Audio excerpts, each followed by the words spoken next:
மாதம் முழுதுமாக நம்ம ஒரு சீரீஸை பார்த்துட்டு இருக்கோம். It's called the series of soldier. ஒரு வீரன் அவன் எப்படி இருக்க வேண்டும், how should a soldier be, அவர் எப்படி இருக்க வேண்டும் என்ற ஒரு காரியத்தை நம்ம பார்த்துட்டு இருக்கிறோம். What is a discipline or a duty of a soldier? Check the Bible. இது தேவனுடைய வார்த்தை. இதை நான் கேட்கின்ற வேளையிலே என்னை மாற்றும், என் குடும்பத்தை மாற்றும், என் சபையை மாற்றும், இந்த உலகத்தையே மாற்றும். அப்ப கடவுளுடைய வார்த்தையை ஒரு மனுஷன் படிக்க ஆரம்பிச்சானா அவருடைய வாழ்க்கை மாறும். இன்னைக்கு எவ்வளவாக அவருடைய வார்த்தையை படிக்கிறோமோ அவ்வளவாக அவருடைய காரியம் நம்முடைய வாழ்க்கையில மாற்ற செய்யாமே. அப்போ இன்றைக்கு நான் போன வாரம் நான் சொன்னேன் எப்படி ஜெஃப்தா or ஜெஃபத்துடைய வாழ்க்கையை வைத்து how God used his life. அதே மாதிரி இன்றைக்கு தேவனுடைய வார்த்தையை நம்ம கற்றுக்கொள்ள போறோம். we are going to learn about the life of there's a king called Asa. இப்ப கிங் ஏசா அப்படி சொல்லி பாத்தீங்கன்னு சொன்னா ஆசா அப்படி சொல்லக்கூடிய இந்த ராஜாவுடைய பெயரங்க 2 நாளாகமும் 14ஆம் அதிகாரம் வசனங்கள் 16. 2 Chronicles chapter 14 verse 6. கர்த்தர் அவனுக்கு இளைப்பாறுதலை கட்டளையிட்டதினால் அந்த வருஷங்களில் அவனுக்கு விரோதமான யுத்தம் இல்லாதிருந்தது. தேசம் அமெரிக்கா இருந்தபடியினால் யூதாவிலே அரணான பட்டணங்களை கட்டினான். Let's read this in English. He built up the fortified cities of Judah, since the land was at peace. No one was at war with him during those years, for the Lord gave him rest. Amen. அப்ப இந்த இடத்துல ஒரு ராஜாவை பத்தி பார்க்கிறோம். அந்த ராஜாவுடைய பேரு எழுதிருக்காங்க ஆசா. சொல்லுங்க ஆசா. அப்ப இந்த அதிகாரத்துல இது யாரை பத்தி எழுதிருக்கு? It is about this king called Asa, and he was a king to a place called Judah. அப்ப இந்த யூதா இந்த ராஜ்யத்துக்கு இவர் ராஜாவா இருந்தார். அப்ப இந்த யூதா இந்த ராஜ்யத்துக்கு ராஜாவா இருக்கும்போது இவர் யாருன்னு சொல்லி பாத்தீங்கன்னா இந்த சாலமோனுடைய ராஜ்யம், அதாவது after the death of Solomon the kingdom was divided. அப்போ சவுத் அண்ட் நார்த் அப்படி பிரிச்சுட்டாங்க. எப்படி India south India and north India எப்படி பிரிச்சாங்களோ அதே மாதிரி Israel became the divided kingdom. So one became Israel and the other one became Judah, and different kings were ruling. அதிகமான வித்தியாசமா ராஜா அவங்க என்ன பண்ணாங்க, அவங்க ஆட்சி பண்ணாங்க. ஃபார் எக்ஸாம்பிள் ஜூடால ஒருத்தர் இருந்தார், அவர் பேர் தான் ஏசா. சொல்லுங்க ஏசா. இஸ்ரேல்ல ஒருத்தர் இருந்தார் பாஷா. அங்க பாஷா, இங்க ஏசா. அப்ப இந்த ஏசா இவருடைய வாழ்க்கையை பத்தி நீங்க பார்க்க போறோம். we are going to learn some things about Asa and apply this over our life. அப்ப இவருடைய வாழ்க்கை நடந்த விஷயத்தை நம்ம பார்த்து நாம் கற்றுக்கொள்ள போறோம். I want to turn your Bibles to 1 Kings chapter 15 verses 10 and 14. He reigned for 41 years in Jerusalem, and his mother's name was Maacah, the daughter of Abishalom.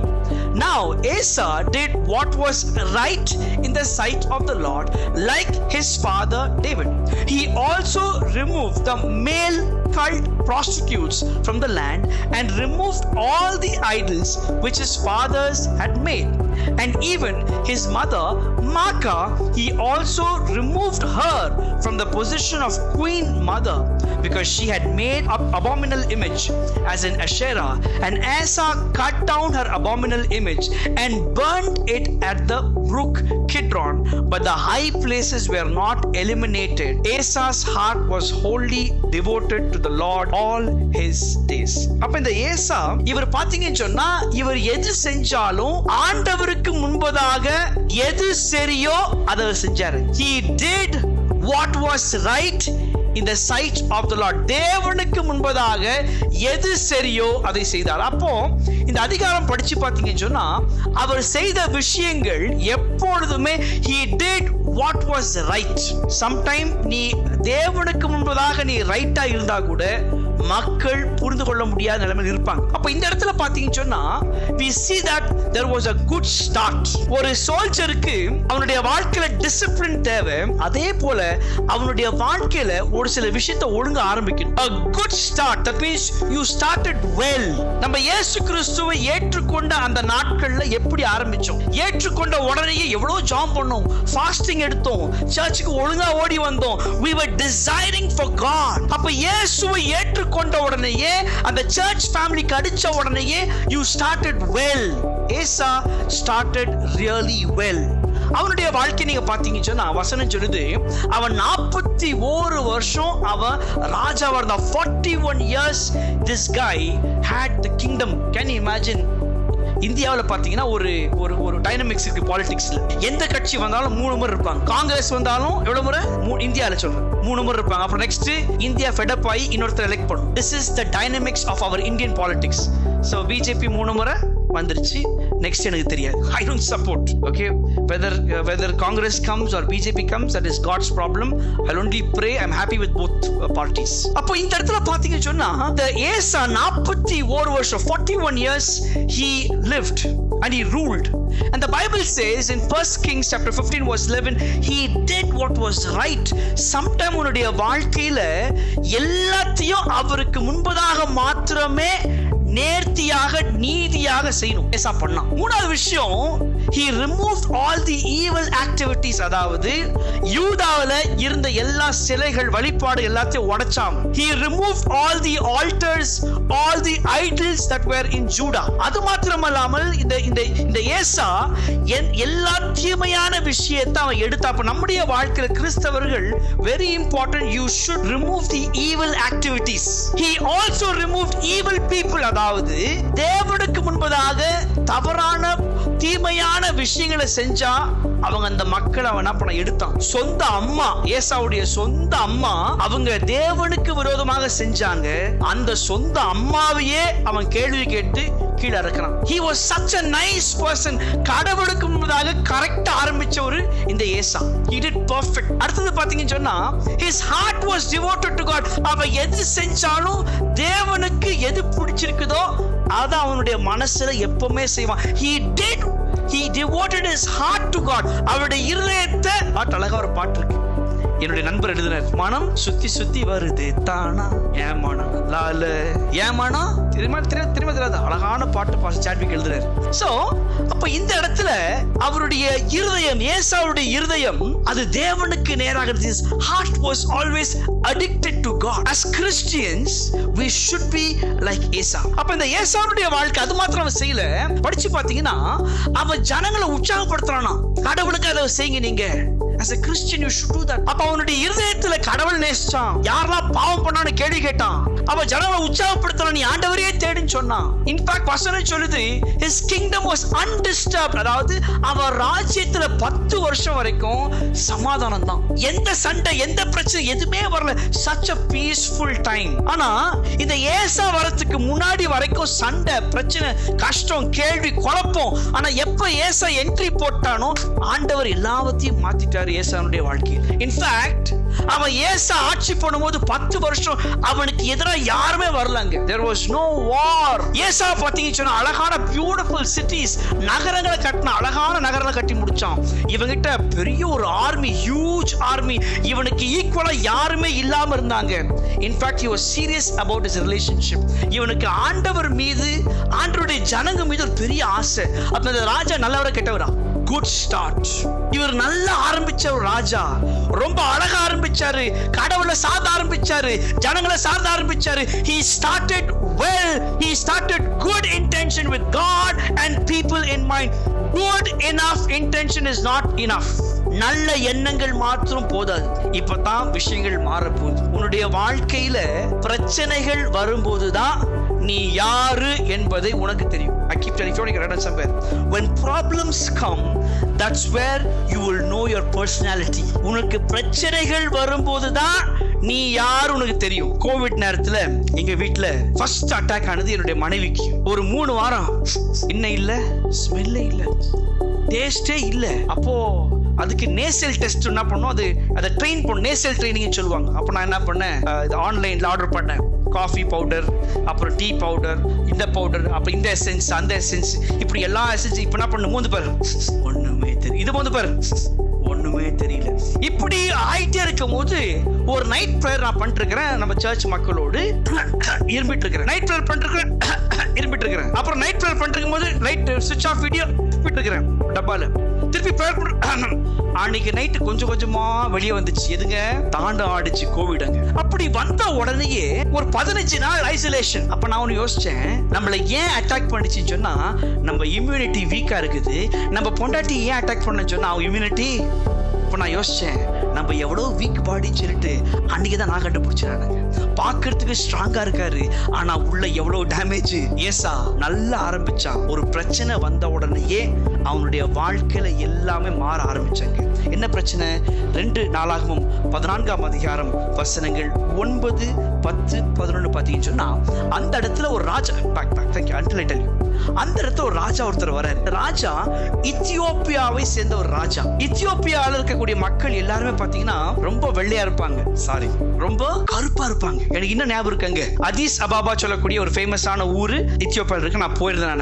அவங்க ஸ்பெஷலா இத்தியோப்பியா அழகான மாங்காய், டேஸ்டான மாங்காய் இருக்கும். அந்த மக்கள் எங்க போனாலும் பாத்தீங்கன்னா இந்தியர்கள் அநேக மக்கள் அங்க இருக்காங்க. Lot of Indians are there. Specially நீ இந்தியாக்காரன் சொன்னா உனக்கு மதிப்பு வேற. ஏன்னா professors and teachers in Ethiopia are Indians.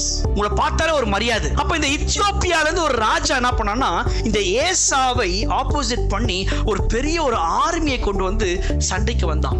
அப்ப சண்டைக்கு வந்த உடனே யூசுவலா பாத்தீங்கன்னா சண்டை வந்த உடனே இன்ஸ்டிகேட் பண்ணும். நீயா நானா?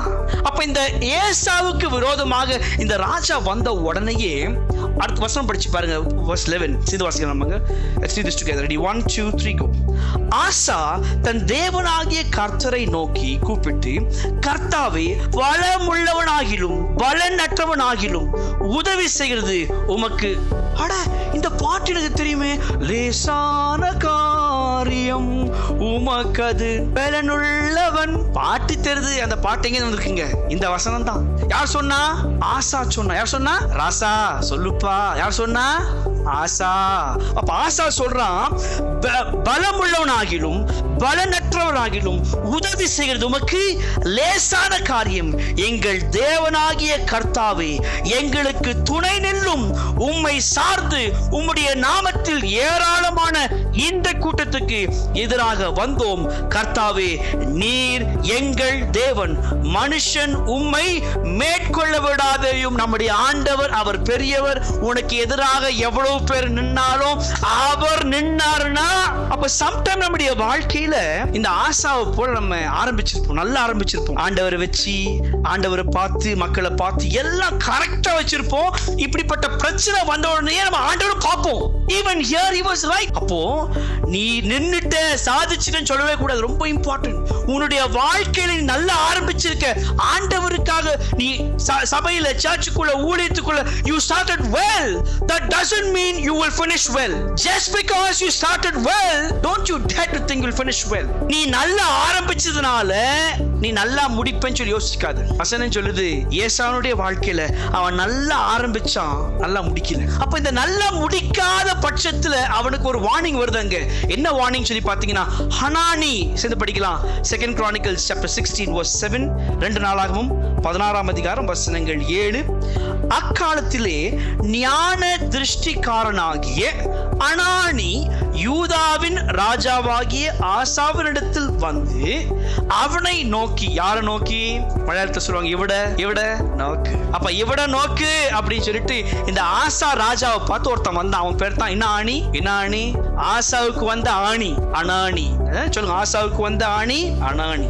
அப்ப இந்த ராஜாவை பார்த்து சொல்றாரு, நீர் உம்முடைய தேவனாகிய கர்த்தரை சார்ந்து கொள்ளாமல் சிரியாவின் ராஜாவை சார்ந்து கொண்டபடியினால் சிரியா ராஜாவின் ராணுவம் உமது கைக்கு தப்பி போயிற்று. இப்பதான் இவனுடைய வாழ்க்கையில டிரான்சிஷன் ஆகுது. நல்லா ஆரம்பிச்சான், கடவுளை பார்த்தான், அவன் ஹார்ட் எல்லாமே கடவுள் தான் இருந்துச்சாங்க. ஆனா இந்த ஒரு கேப்ல அவன் என்ன பண்றானா, கொஞ்சம் கொஞ்சமா when you are enjoying too much of peace environment, you may tend to fall in troubles. Just be very careful of consistent peace environment. It may be sliding you to a problem. உன்னுடைய வாழ்க்கையில எப்பவுமே ரொம்ப நாட்களாவே சமாதானமாவே இருக்குன்னு சொன்னா ஒரு பிரச்சனை வரப்போகுது, கவனமா இருங்க. அப்ப இந்த இடத்துல அனானி என்கிற ஞான திருஷ்டிக்கார தீர்க்கதரிசி அவன் அந்த ஆசா ராஜாவை பார்த்து ஒரு விஷயத்தை சொல்ல வரான். எப்பா, இவ்வளவு நாள் எத்தியோப்பியா ராஜா வந்து சண்டை போடும்போது நீ ஆண்டவரை பார்த்தியே, ஆனா இப்போ உனக்கு இன்னொரு ராஜா வரும்போது நீ கடவுளை மறந்தியே.